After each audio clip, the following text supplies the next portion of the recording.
Hello everyone. हम इसके यहाँ इस चैप्टर को शुरू कर चुके थे और इसके पहले तक पढ़ चुके थे। पार्लियामेंट्री असेंबली क्या होता है, उसके उसमें कौन कौन से लोग होते हैं, क्या होते हैं, ये सब चीज़ें हम पढ़ चुके थे। ठीक है, अभी आप यहाँ पढ़ते प्रोसीड्योर ऑफ इलेक्शंस। ठीक है, मेंबर ऑफ द लोकसभा। बारिश हो रहा है तो साउंड में इशू हो सकता है, थोड़ा ज़्यादा आवाज़ जा सकता है बारिश का, तो इसको मैनेज कर लीजिएगा। बारिश हो रहा है बहुत तेज़। खैर, शुरू करते हैं। Member of the Lok Sabha are elected through the general election. जो मेंबर्स होते हैं लोकसभा के, वो जनरल इलेक्शन के थ्रू चुने जाते हैं। ठीक है, election takes place every 5 year. हर 5 साल पे इलेक्शन दोबारा किया जाता है। For the purpose of election the country is divided into constituency. Election के पर्पस के लिए कंट्री को कॉन्स्टिट्यूएंसी में डिवाइड किया गया है। कॉन्स्टिट्यूएंसी में डिवाइड करने के लिए एक और रीज़न ये है कि हर क्षेत्र के अलग अलग व्यक्ति को हमें चूज करना है। तो हम हर क्षेत्र के अलग अलग व्यक्ति को चूज करने के लिए हमारे पास अगर एक लोकल बॉडी होगा और एक क्या बोलते हैं उसको, मैनेजमेंट अच्छा होगा, तो हम आसानी से उसको चूज कर सकते हैं।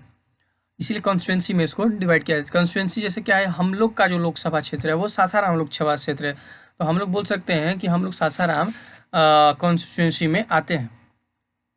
Constituency is a geographical area represented by a member of parliament. Constituency होता क्या है, वो जोग्राफिकल एरिया होता है मेंबर ऑफ पार्लियामेंट के द्वारा, मेंबर ऑफ पार्लियामेंट के द्वारा उसको क्या बोलते हैं, उसको रिप्रेजेंट किया जाता है। Only 1 person elected from each constituency. एक कॉन्स्टिट्यूएंसी से एक ही को चुना जाता है। भले ही चुनाव बहुत से लोग लड़ते हैं, हर पार्टियाँ अलग अलग अपना चुनाव लड़ती हैं, या आप अपना स्वतंत्र चुनाव खुद से भी लड़ सकते हैं, बट एक ही लोगों को चूज किया जाता है जिसको ज़्यादा बहुमत होता है। All citizens have 18 years have right to vote. जितने भी नागरिक होते हैं और उनका 18 साल से उम्र ज़्यादा है तो उनको वोट देने का संपूर्ण अधिकार होता है। वो जिसको चाहे वो वोट दे सकते हैं, उनके ऊपर कोई रोक छेक नहीं है। People cast their votes through the secret ballot. जब आप वोट देने जाएंगे तो वहाँ पे एक बैलेट बॉक्स होता है, वहाँ पे आपको सीक्रेट में किसी को पता ना चले कि आप किसको वोट दिए हैं, तो उस सीक्रेट बैलेट बॉक्स की तरह एक के रूप में एक बॉक्स वोट होता है। दिस डेज, इन दिनों, electronics voting machines are commonly use in elections. इन दिनों में जो इलेक्ट्रॉनिक वोटिंग मशीन्स आ गई हैं जिसमें वॉलेट पेपर का यूज़ नहीं होता है और उसे चुनाव किया जाता है। Elections in India follow the first past the post electoral system. It is also called simple plurality. In the voting system, a single winner is chosen in the given constituency by virtual his or her getting more votes than any others individual representative. इसको उस व्यक्ति को चुना जाता है जो high votes प्राप्त करता है। वो वर्चुअल मतलब वोटिंग कौन करता है, जैसे मैं किसको वोट दे के आया, ये तो मैं किसी को बताऊंगा नहीं। अब अगर वो जीत गया, मैंने उसे ही वोट दिया, वो जीत गया तो ठीक है, मैं खुश रहूँगा। अगर मेरा वोट मैंने दूसरे को दिया और दूसरा जीता तो मैं खुश नहीं रहूँगा। ठीक है, ये बात है। However, in a majority voting system the person और a party that receive more than half of the total votes cast is declare the winner. होता क्या है कि अब कैसे आप बोल सकते हैं कि इसका अनफ वोट है, तो एक पार्टी जैसे कोई है, कोई एक पार्टी है, जैसे कोई पार्टी जैसे बीजेपी मानते हैं, ठीक है, तो अगर वो 552 सीटों पे चुनाव लड़ती है, ठीक है, अगर भारतीय जनता पार्टी 552 सीटों पे चुनाव लड़ती है तो मोर देन हाफ, इसका पार्ट 2 कीजिए, इसको 1/2 कीजिए, मतलब इसको 2 से डिवाइड कीजिए और उससे एक ज़्यादा होना चाहिए, कम से कम एक ज़्यादा कितना भी हो सकता है, तो उतना अगर वो लाता है तो वो उसको हम विजेता मानते हैं। ठीक है, after the electoral results are announced, the leader of the party with maximum number of elected members is invited by the president to form the government. जब चुनाव का रिजल्ट आ जाता है, ठीक है, तो हम हमारे प्रेसिडेंट के द्वारा उनको बुलाया जाता है कि आप आइए, और उनको न्योता दिया जाता है कि आप आइए और अपना सरकार यहाँ पे बनाइए। The other parties together from the opposition. जो दूसरी पार्टी जो हारी हुई पार्टियां होती हैं, जिनका उतना सीट नहीं आया होता है, वो ऑपोजिशन के रूप में, विरोधी के रूप में वहाँ पे बैठती हैं। कि जैसे होता क्या है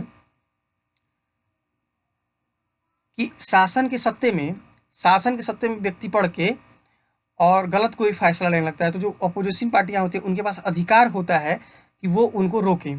ठीक है, इतनी बातें हो गई हमारे प्रोसीड्यूर्स ऑफ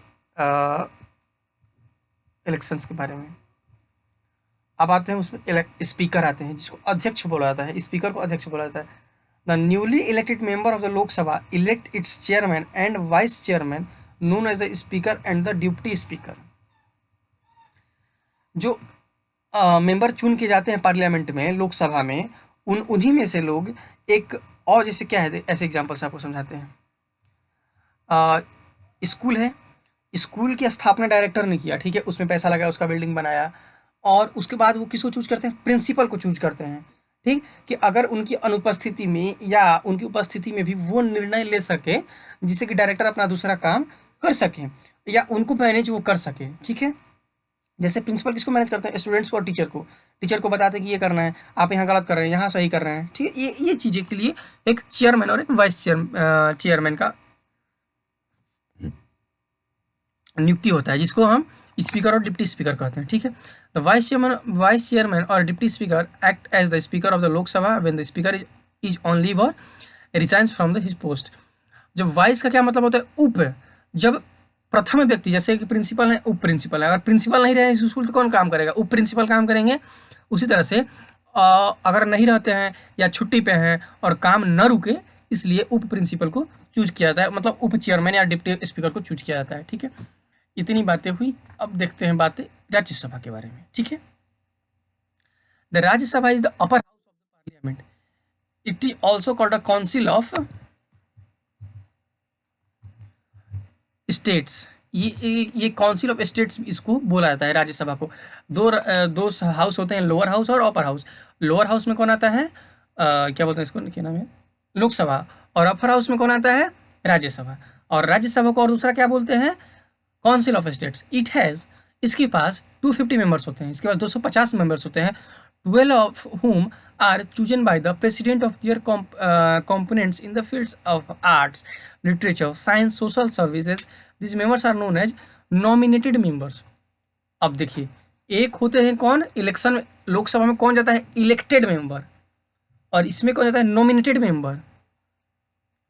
इसको नॉमिनेट कौन करता है, president of their competence in the field.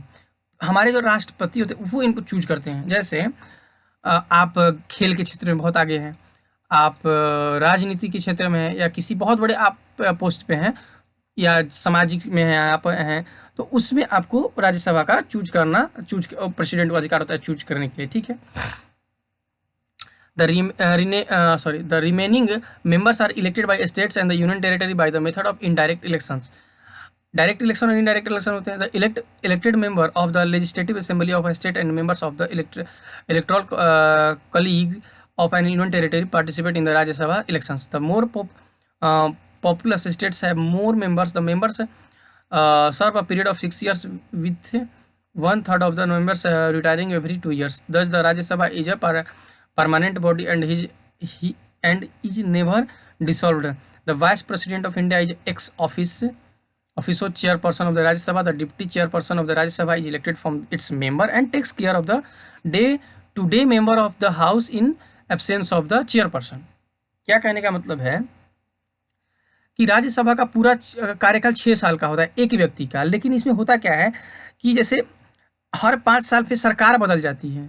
ठीक, तो वो हमको उनको चूज करते हैं 5 साल पे। भारत में बृहद लेवल पे चुनाव होता है और सरकार बदल दिया जाती है, या वही सरकार दोबारा आती है नए लोगों के साथ। लेकिन ऐसा इसमें नहीं होता है। इसमें क्या होता है कि हर साल 2 साल पे जैसे क्या रिटायर लोग होते रहते हैं और नए नए चूज किया जाता है लोगों को, और ये इस कभी ख़त्म नहीं होता है। इसके जो चेयरपर्सन होते हैं वो उपराष्ट्रपति होते हैं। ठीक है, सो अब इसमें हम कल आगे देखेंगे the parliament session. So thanks and happy learning.